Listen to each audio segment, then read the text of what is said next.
Here's my final take on my first take on a legend fragrance from Mont Blanc.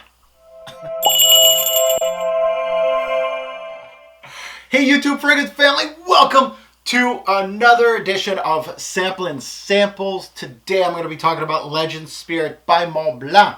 I did my initial impression video on this fragrance way back in October 2016. Link down below. You can go check out my initial impression on that fragrance.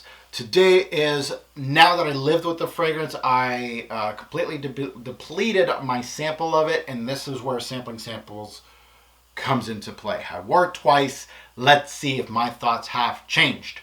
So the big notes in this fragrance are an aquatic note. That never starts out well.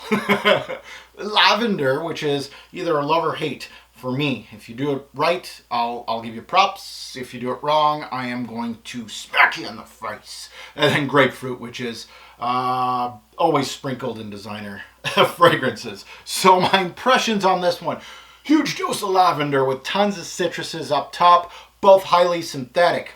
Ouch! Very fresh opening, yes. However, nothing new to offer in the designer game. Lots of lavender, some pink pepper for some kick. Pink pepper is getting utilized quite a bit now because of Spice Bomb's early success. A lot of designer brands are utilizing pink pepper in doses. So yes, this fragrance is utilizing a lot of popular notes to see if it's going to stick. It has a watery aspect to the fragrance, close to the intro and more into the mid. This pairs with the lavender, which makes this an uber fresh scent, which a lot of people love, uber fresh scents. I think it has a I call it a Terabad grapefruit opening. It's bad and terrible at the same time. On Fragrantica, this thing is compared to Invictus, and voila! There we go. It smells like Invictus, right? Well, I hate Invictus, so I can see why I don't like this. This is, if it smells like Invictus. It's been a while since I've smelt Invictus. I should really get a bottle to just have a fun fragrance review on it. But this one, yeah, I can name over 100 designer scents from the 90s right up to 2016 that have taken the simple lavender, grapefruit, aquatic accord, and that is their central theme of a fragrance. And this is not something that's redeeming to me.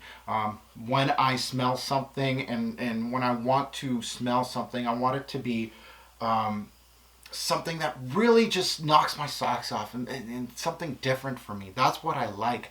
I understand when people defend this scent. However, I don't think it's unique, and I'm going to give you guys why I don't like it. So, it's not unique. It smells like a lot of fragrances that I've smelled along my journey, and that means the quality's not there. That's another thing. It doesn't last on my skin, and I'm going to get to that for the staying power. There's no development in the fragrance, so technically it's cheap. And it's not well made, and it's just a money grab from the company. And this is what my channel is all about. Yeah, you can like this fragrance. Yes, we have different takes on fragrances. All of us do. But for me, I'm looking for something that's different in the game. When a designer company releases something that's very different from everything else, it grabs my attention. I go, wow, they've tried to do something different. And sometimes it works, sometimes it flops, but I applaud them for doing something different and not following the same old, this is still the same stuff over and over. So these kind of fragrances, this one, it's a daytime scent, daily wear scent, office, school, good for any age. I guess as a starter fragrance, it could be good. Hell, I started with Swiss Army, so as far as quality goes, Swiss Army is down the drain. However, it got me compliments, and it actually did pretty good on my skin. However, it depends on where you are in your journey. So as far as the staying power of this fragrance, 3 to 5 hours on my skin, moderate to skin scent. So when this first got released, it was, high price designer, and that's why I like to make these videos and say, whoa, calm down guys, don't buy this stuff, because hey, it only lasts 5 hours on your skin. It doesn't really project. There's no real development here. It really just is a top note that has a little bit of fluff to it, and then it's gone. There's no complexity, there's no depth. It's synthetic as hell. So these that's why that's why I do this channel, and hopefully you guys are following me because of that. Because these type of scents should be not banned, but it's just a familiar, right? This has been done in 1992 before, you know, and now it's in a brand new bottle, and people eat it up and say, oh, this is the best scent that you get, and then until the next one comes out 3 months later.